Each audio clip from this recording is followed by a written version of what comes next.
ఈ వీడియో మీకు నచ్చితే లైక్ చేయండి, షేర్ చేయండి. మరింత భక్తి, జ్యోతిష, వాస్తు, రాశి ఫలాల కోసం మా ఛానల్ని సబ్స్క్రైబ్ చేసుకోండి. నమస్కారం హరిహర శర్మ గారు. నమస్తే నాన్న. సార్, జూలై 3న సంకష్ట చతుర్థి ఉంది. ఆ రోజు ఫ్రైడే. సో ఆ వినాయకుడు పూజ చేసుకుంటూ ఉంటాం కాబట్టి ఎక్కడ ఏ టెంపుల్కి వెళ్ళినా సరే మనం మొదటిగా మొక్కుకునేదే వినాయకుడిని. సో ఆ రోజు ఇంట్లో ఎలాంటి పూజలు చేసుకుంటే బాగుంటుంది, ఏ విధంగా శుభ్రపరచుకుంటే బాగుంటుంది అంటారు సార్? శుభం నాన్న, మంచి ప్రశ్న వేశారు. ఆది పూజ్యో గణాధిప. ఏ పూజ చేసినా సరే, ఏ కార్యం తలబెట్టినా సరే మనం ప్రథమంగా నమస్కారం చేసేది వినాయకుడికి. వినాయకుడికి నమస్కారం చేసిన తర్వాత ఏ పనైనా మొదలు పెడతాం. ఎందుకు అసలు వినాయకుడిని మనం పూజ చేయాలి అంటే కనుక ఆయన విఘ్నకర్త. అంటే విఘ్నాలన్నీ కూడాను ఆయన దగ్గర ఉంటాయంట. కాబట్టి మనిషికి ఎక్కడ కూడాను ఆ విఘ్నం అనేటువంటిది కలగకుండా ఉండడానికి విఘ్నేశ్వరుడిని ముందుగా పూజ చేయమని చెప్పారు.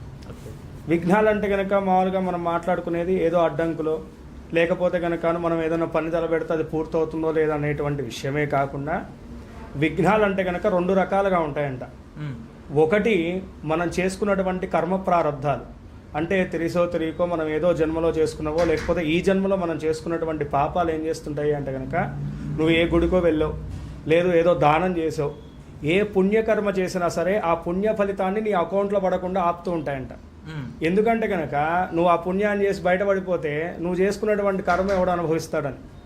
కాబట్టి ఎప్పుడైతే కనుక విఘ్నేశ్వరుడికి మనం నమస్కారం చేసుకుని ఏ పని చేసినా సరే ఆ విఘ్నాలు అంటే నీ కర్మదోషాలు ఏవైతే ఉన్నాయో అవన్నీ కూడా పక్కగా జరిగిపోయేసి ఆ యొక్క సక్సెస్ కానీ, జీవితంలో కలగాల్సినటువంటి శుభాలు కానీ, పుణ్యములు కానీ త్వరగా మన యొక్క జీవితంలో ఇచ్చేటువంటి వాడు వినాయక స్వామివారు. అందుకనే గణపతిగా ముందుగా మనం ఆరాధన చేసుకోవడం కానీ, గణపతిని పూజించడం కానీ ప్రథమంగా మనం చేసి ఏ పని తలబెట్టినా సరే అది ఖచ్చితంగా విజయపథం వైపే నడుస్తుంది అని చెప్పేసి మన పెద్దవాళ్ళు చెప్తారు. అయితే ఇంకో రకమైనటువంటి విఘ్నం ఉంటుంది.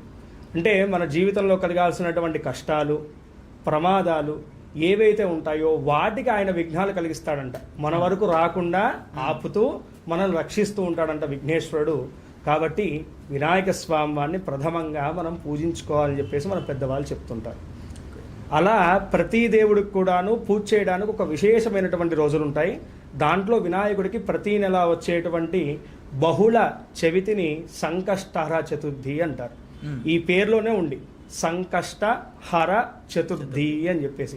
సంకటములు అంటే కనుక ఇందాక మనం చెప్పుకున్నట్టుగా జీవితంలో కలిగేటువంటి అడ్డంకులు, ఆటంకాలు ఇవన్నీ కూడా దాన్ని హర అంటే తొలగించేటి చతుర్థి. ఈ చతుర్థి రోజు, చతుర్థి అంటే కనుక వినాయకుడి యొక్క తిథి అని చెప్పేసి అర్థం. అందుకనే వినాయక చవితి, వినాయకుడికి సంబంధించినటువంటి పండుగలన్నీ కూడాను చవితి రోజును మాత్రమే పురస్కరించుకుంటాం. ఎందుకంటే ఆ చవితి అనేటువంటి తిథికి వినాయకుడు అధిపతి.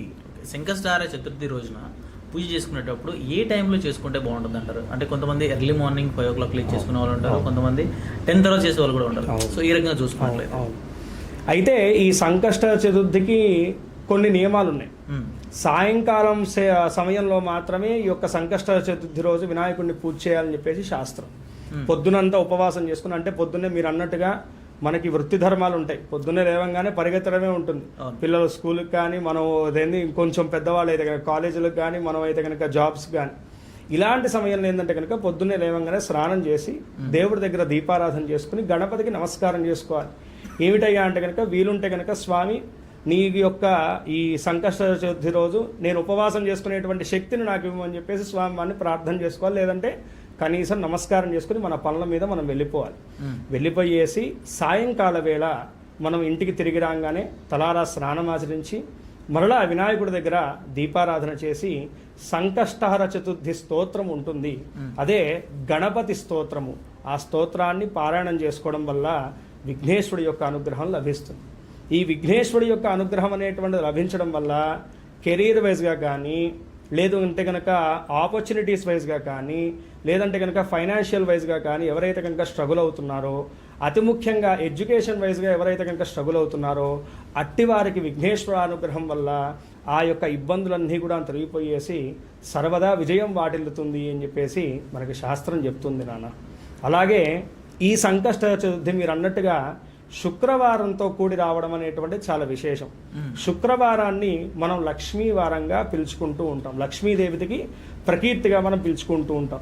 దానికి తోడు ఈసారి శ్రవణ నక్షత్రంతో కూడి ఈ యొక్క శుక్రవారం వస్తుంది. శ్రవణ నక్షత్రము అనేటువంటిది కలియుగ ప్రత్యక్ష దైవం అనేటువంటి వెంకటేశ్వర స్వామి వారి యొక్క నక్షత్రంగా మనకి శాస్త్రములన్నీ కూడా చెప్తున్నాయి. ఈ రోజు ప్రదోషకాల పూజ చేయడం వల్ల విఘ్నేశ్వరుని సమస్త లక్ష్మీ కటాక్షము కలుగుతుంది అని చెప్పే శాస్త్రం. లక్ష్మీ కటాక్షం అంటే కేవలం జోబులో పెట్టుకునేటువంటి డబ్బులే కాకుండా లక్ష్మీ కటాక్షం అంటే కనుక ఆరోగ్యము, ఐశ్వర్యము, సుఖము, సంతోషము ఇవన్నీ కూడాను లక్ష్మీ కటాక్షాల కిందకే వస్తాయి. ఇవన్నీ కూడాను ఈరోజు స్వామివారిని పూజ చేయడం వల్ల ఈరోజు పింగళ గణపతి రూపంలో స్వామివారిని పూజ చేస్తారన్నమాట. అంటే ప్రతి ఒక్క నెలలో వచ్చేటువంటి సంకష్ట చతుర్థి రోజు గణపతికి ఒక పేరు ఉంటుంది. అలా ఈ సంకష్ట చతుర్థికి గణపతి యొక్క పేరు ఏమిటయ్యా అంటే కనుక పింగళ గణపతి అని చెప్పేసి శాస్త్రం చెప్తుంది. ఈరోజు గణపతిని పూజ చేయడం వల్ల ప్రధానంగా ఎవరైతే కనుక వ్యాపారస్తులు ఉంటారో వాళ్ళకి చాలా అనుకూలత సిద్ధి పొందుతుంది. అలాగే ఎవరైతే కనుక విద్యా రంగంలో ఉన్నటువంటి వారు ఉన్నారో వారికి కూడాను చాలా అనుకూలత చేకూరుతుంది. చాలా రోజుల నుంచి ఇంట్లో శుభ కార్యక్రమం ముందు పడకపోతే కనుక వారు కూడా ఈరోజు విఘ్నేశ్వరుని ప్రధానంగా పూజ చేయడం వల్ల కూడాను సకల శుభములు కూడాను వారి ఇంట్లో చేకూరి ఎవరైతే సంతానపరంగా కానీ వివాహపరంగా కానీ ఇబ్బందులు పడుతున్నారో అట్టి వారికి కూడాను విఘ్నేశ్వర అనుగ్రహం వల్ల వాళ్ళ యొక్క సంకల్ప సిద్ధి త్వరగా నెరవేరుతుంది. నాన్న, వీడియో చూసినందుకు ధన్యవాదములు. ఈ వీడియో మీకు నచ్చినట్లయితే లైక్ బటన్ క్లిక్ చేయండి. మరిన్ని వీడియోలు పొందాలంటే దయచేసి సబ్స్క్రైబ్ చేయండి. మీ సూచనలు, సలహాలు తప్పక తెలియచేయండి.